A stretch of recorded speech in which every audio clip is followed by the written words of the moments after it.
Buenas tardes, un día más en nuestra Radio UCA, en el programa Punto y Cesta. ¡Y llévate esta!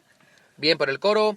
Hoy hablaremos sobre las finalidades de la educación y para ello contamos con la colaboración especial de María Rodríguez, Lourdes Muñoz, Victoria Roldán y María Becerra. Hoy un programa feminista, inclusivo, dejando atrás todos los tópicos sobre la educación.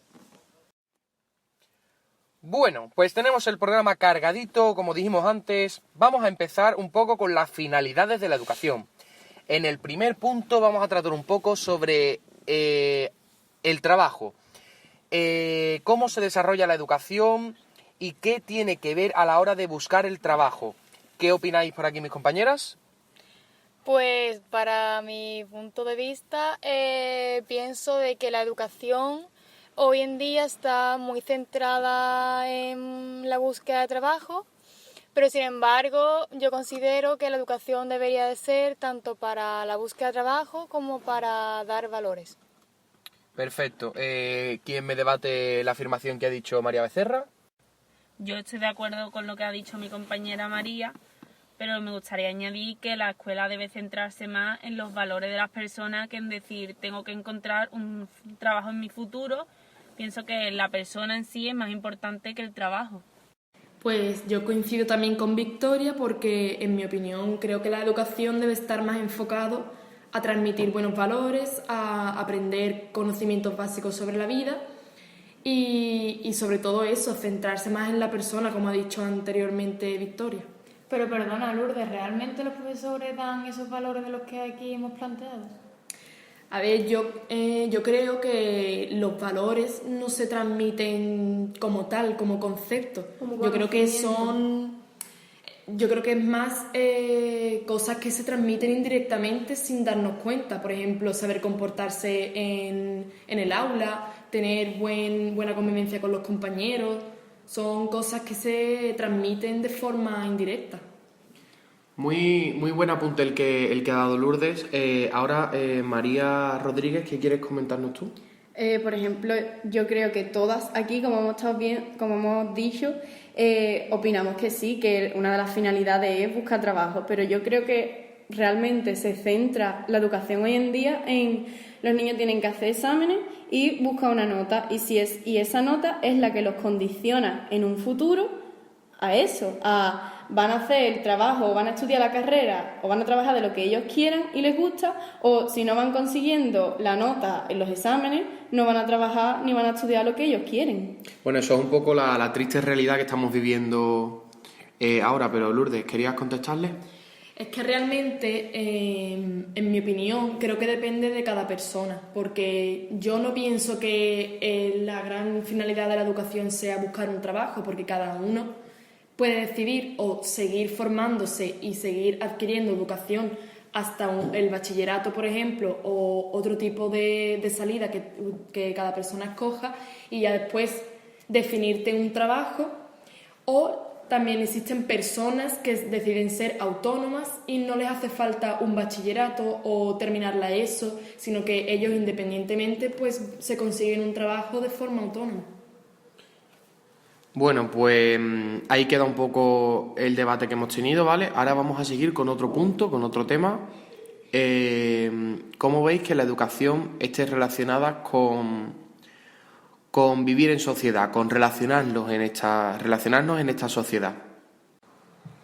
Yo creo que los niños dentro del aula, cuando tienen que hacer trabajo que le mandan los profesores, sí que se relacionan entre ellos, pero después a la hora de salir al patio, tú puedes ver a los niños en clase, todos trabajan en el mismo grupo, pero después en el recreo no, y a lo mejor hay niños que están solos por ahí en el patio y ¿qué vas a hacer tú ahí? Eso no es relacionarse en sociedad.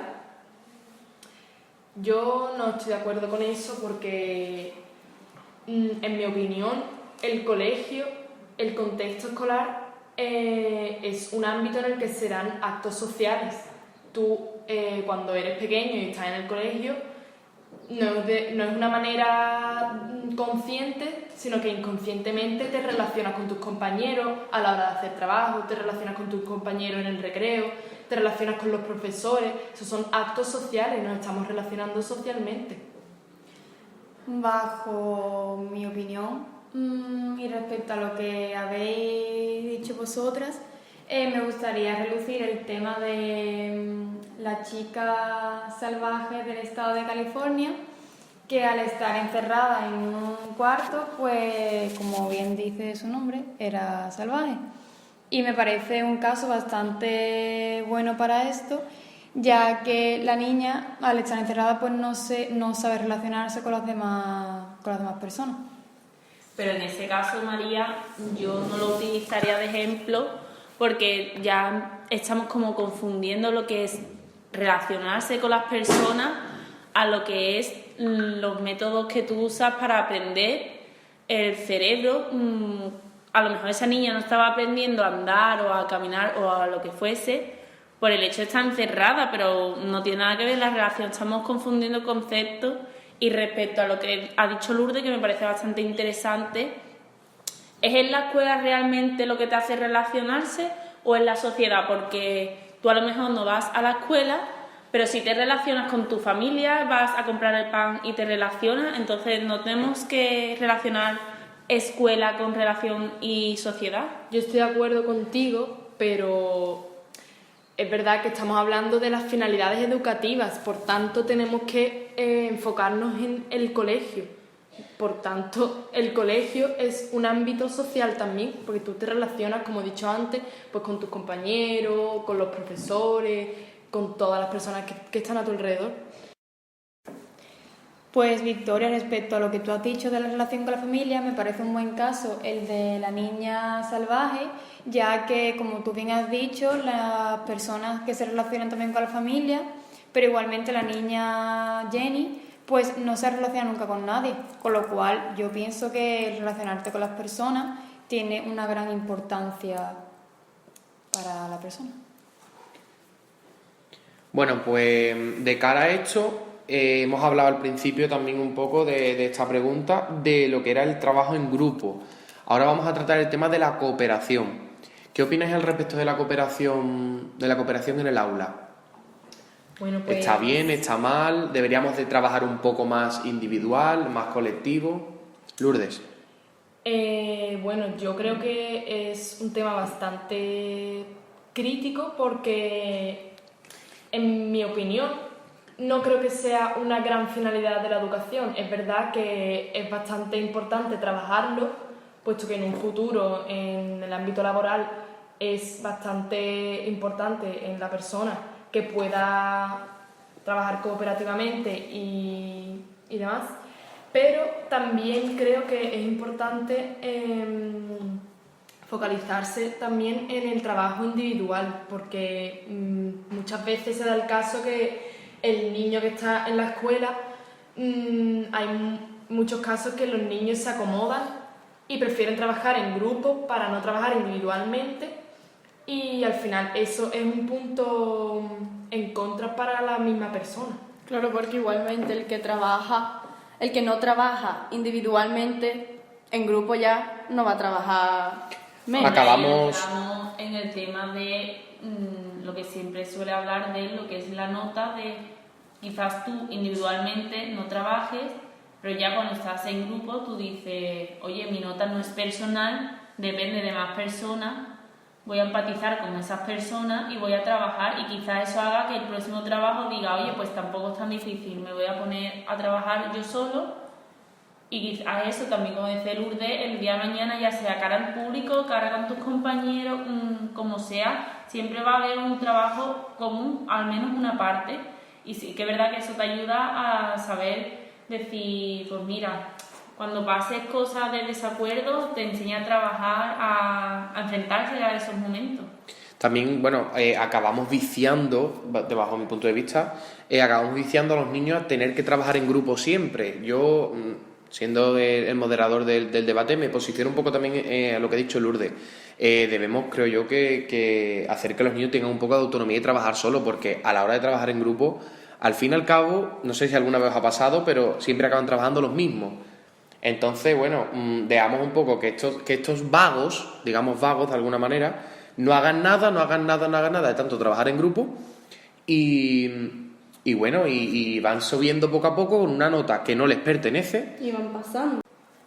Y ellos realmente ese aprendizaje no lo han obtenido porque si han tenido que realizar un trabajo en grupo y no han hecho nada, no saben qué es lo que se ha dado en clase o qué conocimiento supuestamente se llega a obtener.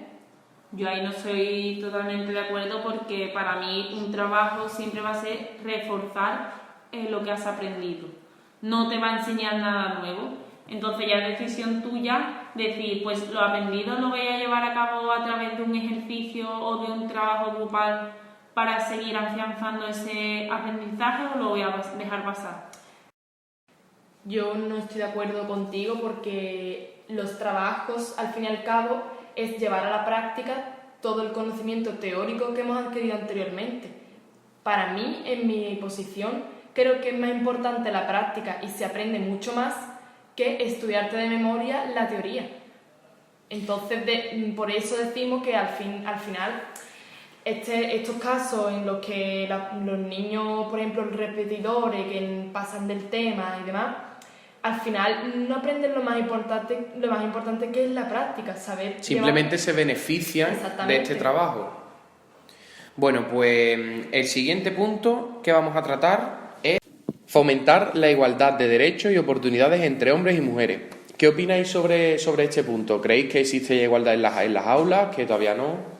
Victoria, cuéntanos. Para mí es muy importante que la escuela fomente la igualdad entre el hombre y la mujer, sobre todo porque cuando son niños cuando es la clave de decir, es el momento de que ellos sepan que todos somos iguales para que cuando llegue la hora de que sean mayores y estén fuera, en el día a día lo lleven a cabo.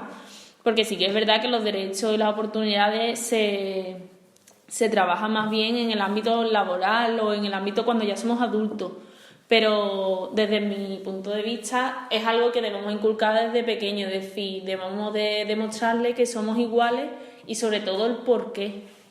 Yo coincido también con Victoria porque es verdad que cuando tú eres más pequeño se debe aprovechar que eres pequeño porque es cuando asientas tus valores, tus principios, todo.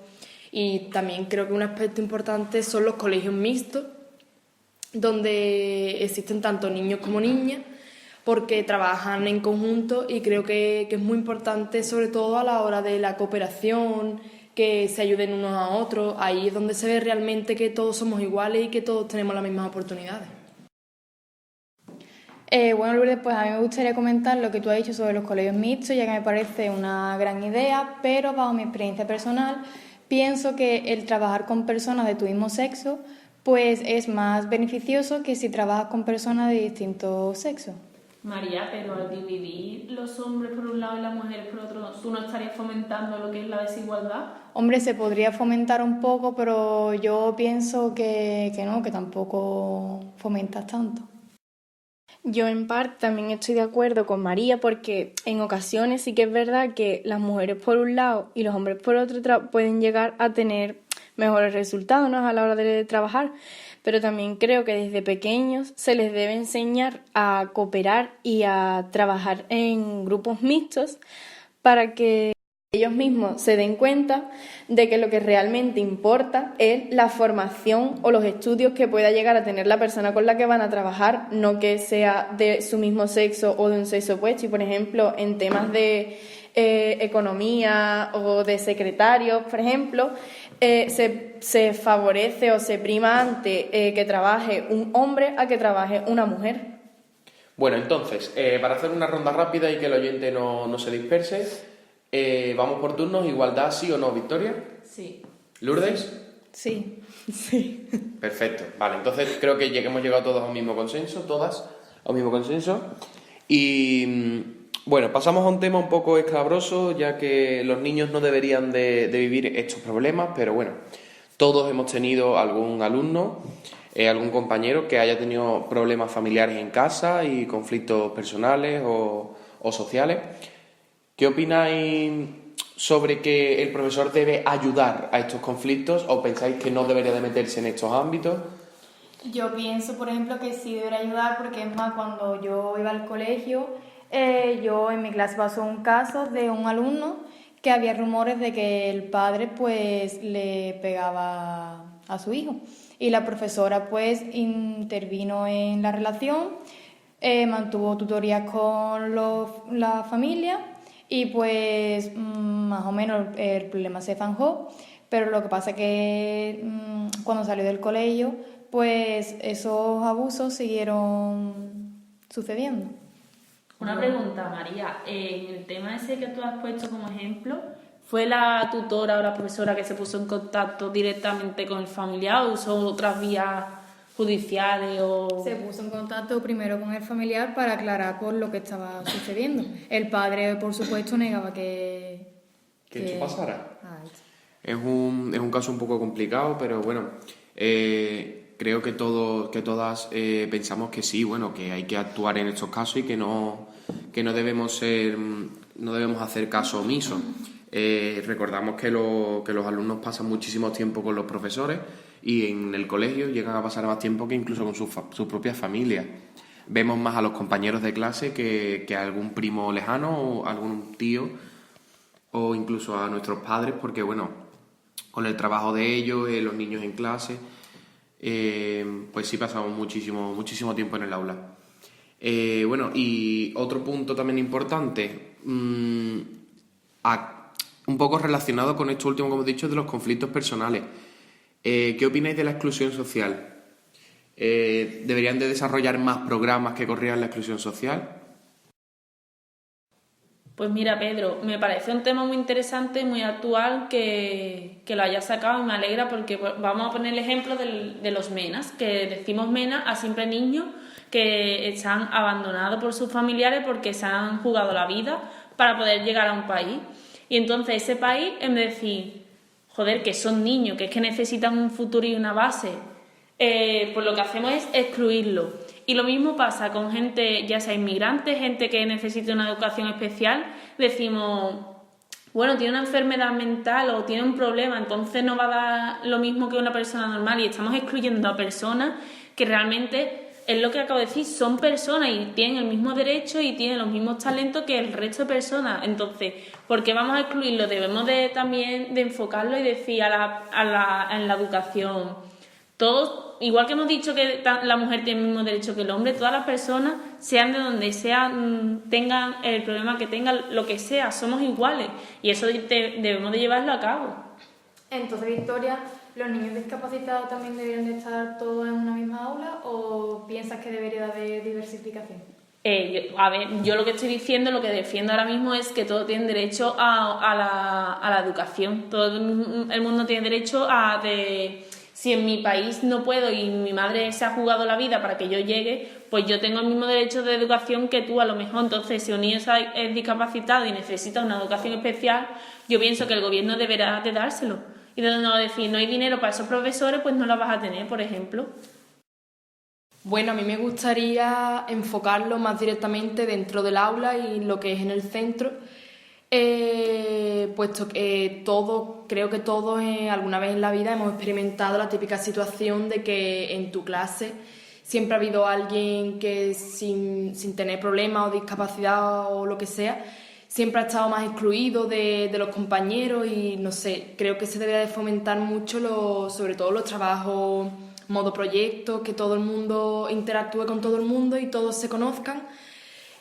Porque aquí yo creo que también es un tema muy importante el del bullying, que por lo menos desde mi experiencia personal yo he conocido a mucha gente que han sufrido esta situación y veo muy importante pues eso, que se desarrolle la interacción y la cooperación en el aula para que todos tengan pues un simple conocimiento de la otra persona, de cada uno.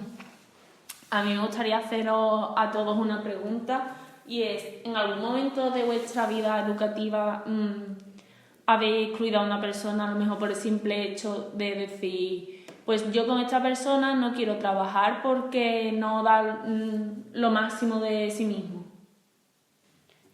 Sinceramente, sí. Sí. Pero es que yo no considero eso como excluir.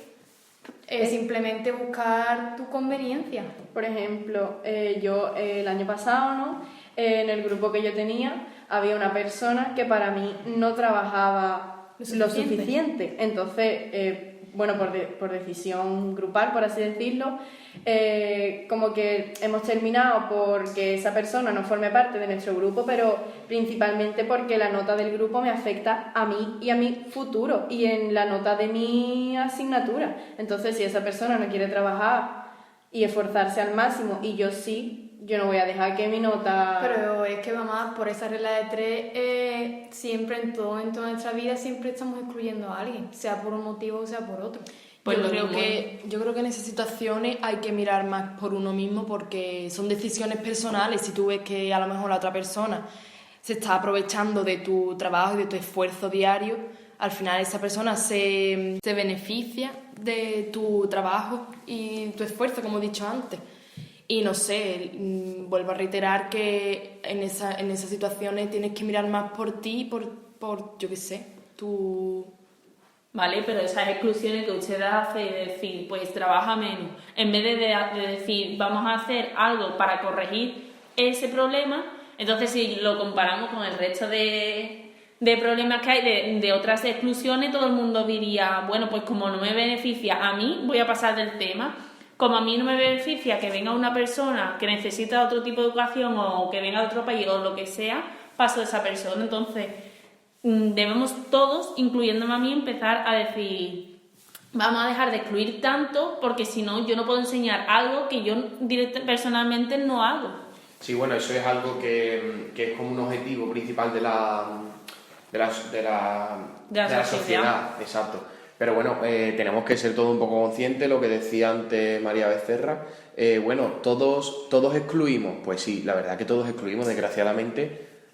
La vida, bueno, pues está todo el tiempo excluyendo a personas, ya sea por beneficio propio, por beneficio de un amigo, de un compañero. Debemos intentar, bueno, hacer un poquito de conciencia, de pensar en nosotros mismos, de si nos gustaría que nos lo hicieran a nosotros, ¿no? Hablamos un poco entonces ya de la empatía, de qué le ocurre al otro y si me ocurriría a mí. Pero bueno, lo dejamos en la mente de los oyentes, que ellos piensen, y después de este debate que hemos tenido, agradable debate creo yo, hemos respetado mucho la palabra, hemos estado mucho estando en concordancia, creo yo, hemos estado bastante bien. Bueno, pues ahora ya solamente toca pensar, reflexionar sobre esto y qué opinamos nosotros mismos desde nuestras casas, a nuestros oyentes, darle muchísimas gracias por todo y bueno, un día más aquí estamos para atenderle y para ayudarle en todo lo que ocurra en nuestra sociedad. Muchas gracias a las entrevistadas. A ti. Gracias. Voy a recordar un poco los nombres: Victoria, Lourdes, María y María. Bueno, tenemos hoy 2 Marías con nosotros, así que nada, que muchísimas gracias y nos vemos en el próximo programa.